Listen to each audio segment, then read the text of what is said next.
We're in the middle of the woods, and that can only mean one thing: epic shots of my new full suspension bike. Let's talk about it.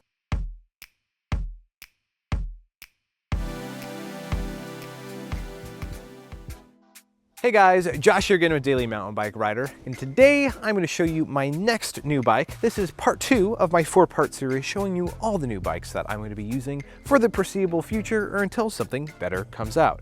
Might be tomorrow. So today is my new full suspension bike, and I am super stoked to show it to you because it's actually not an NS. I haven't really talked about it on the channel, but I had been sponsored by NS for the entire 2019 season, and then also for the beginning part of the 2020 season. Once July came around though, I realized, man, I really wanted to start riding some different bikes, some more localized bikes. With COVID-19 in full swing, me and NS both agreed it was a great time to transition. They are a great company and totally took care of me, but it's now time to move on to different things. So without further ado, let me show you my bike for this year. That's right, I am back on an Evil. You guys all know I loved my Evil Reckoning, which I rode so hard and for so long, and it was still, to this day, one of my favorite bikes. So I decided to pick up a 2020 Evil Offering. Now, we all know the Offering is getting a little long in the tooth. It's been around for about 2 years, so they'll probably make an update soon. But since this bike came out, it seemed like a true do-it-all 29er trail bike, and I knew exactly what I was going to get once I came off NS. So let me talk to you about the build from the bottom up, and then I'll talk to you about why I chose this bike and how it's been riding for me so far. Starting with the wheels, we've got the FSA Carbon Gradient 29-inch wheels. These have a 29 internal width. I ran these all last year on my NS Define, and just like the rest of my FSA wheels, these things have never caused me any issues.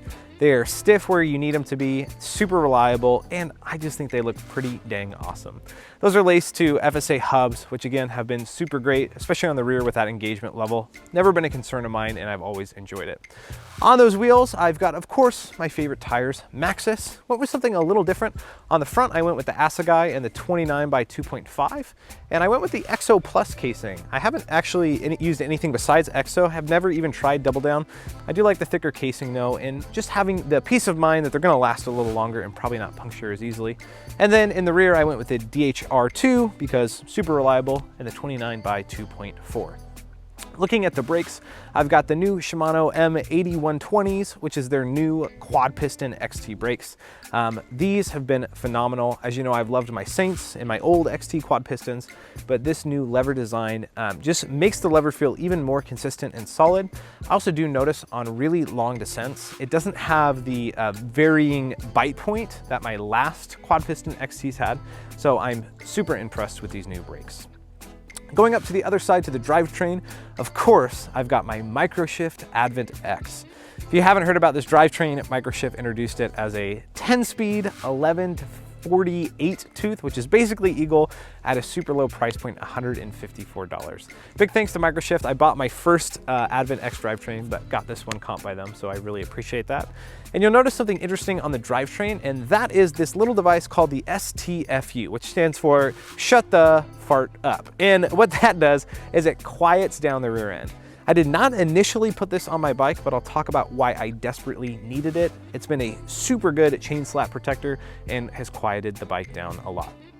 At the front of the drivetrain, I have the FSA SLK carbon crank. Ran this all last year again on my NS Define. This crank is super burly. It's set up to do laps in the Whistler Bike Park, but also light enough to be used as just an overall trail bike. On that crank, of course, I've got my Kona Wawa 2 aluminum pedals. I've run a couple pairs of the Wawa 2 aluminums. I love the big platform, super reliable, haven't had an issue with those. On to suspension. In the frame itself, I'm running the Fox DPX2. I had the options of the RockShox Super Deluxe, which I've used before and really enjoyed that shock, but I've always really enjoyed my DPX2s. I feel like they're built for somebody who's not quite the skinniest rider. I'm not the skinniest guy, I'm not the biggest guy, so I've always really enjoyed those. So I have that on here with 140 millimeters of travel in the rear. And then up front, that's right, I went big. I decided to throw on the new Fox 38. I went with the Performance Elite for the black theme to kind of match the whole bike's appeal. And of course that has the Grip 2 damper on it. So far this thing has been beefy, solid, definitely overkill for 150 millimeters, but I've really enjoyed it so far on the bike. Moving up to the dropper seat post, of course, I've got the FSA Flowtron and 175 millimeters. You guys have probably heard me talk about, I've got long legs, so the more drop I can get in a bike, the better.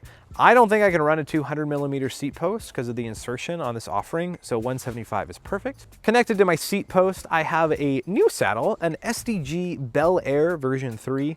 I had reached out to SDG for another project I'm working on that's coming out soon, and noticed how perfect this color would match this bike, and so asked them if they would be willing to pass it along, and they said yes.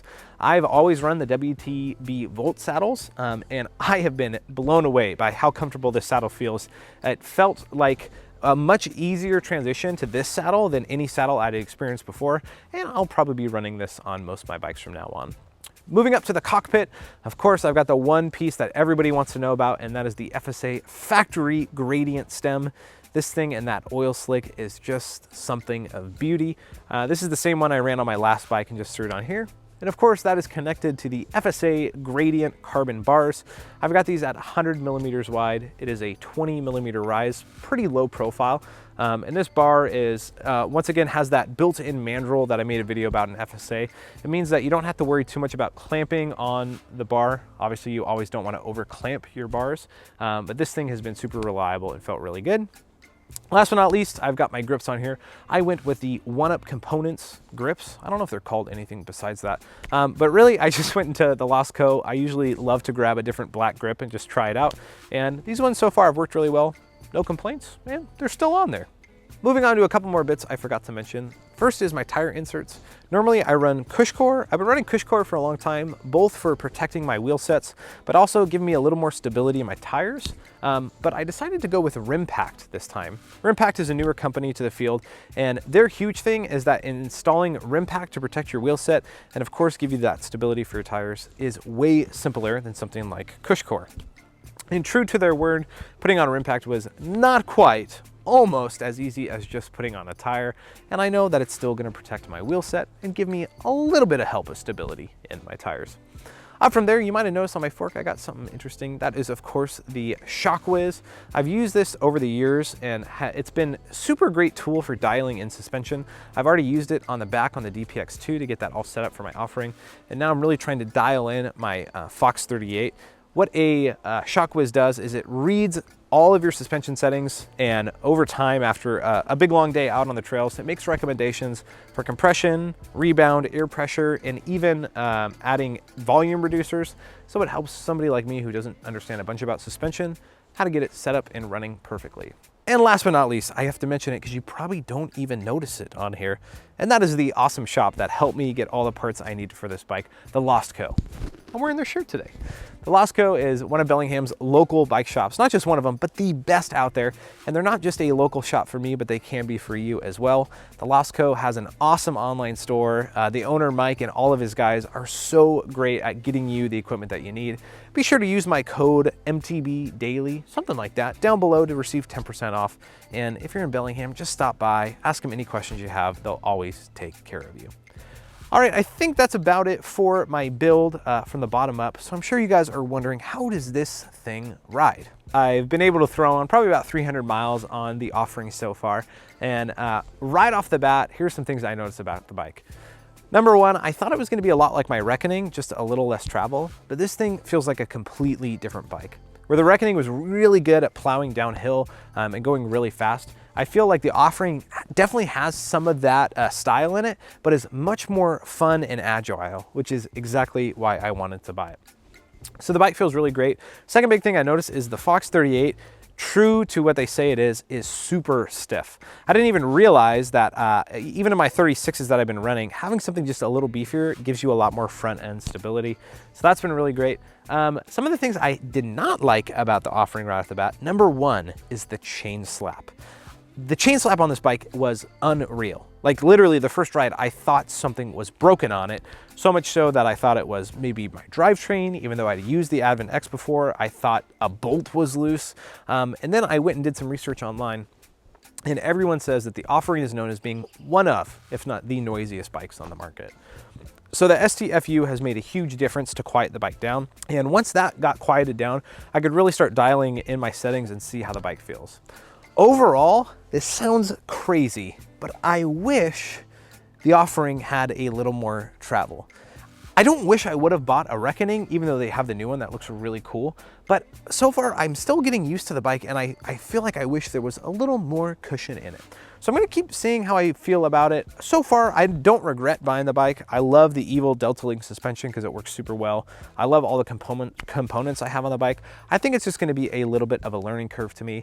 And I hope to try out some other, not just Evils, but other bikes in Bellingham to see which bike is going to be my one forever do-it-all bike. Might be the offering, but it might not be. All right, guys, that about wraps up my new bike check for today. I'm super stoked to be back on an Evil, to be riding a local company, and I can't wait to see all the adventures that this bike is going to take me on.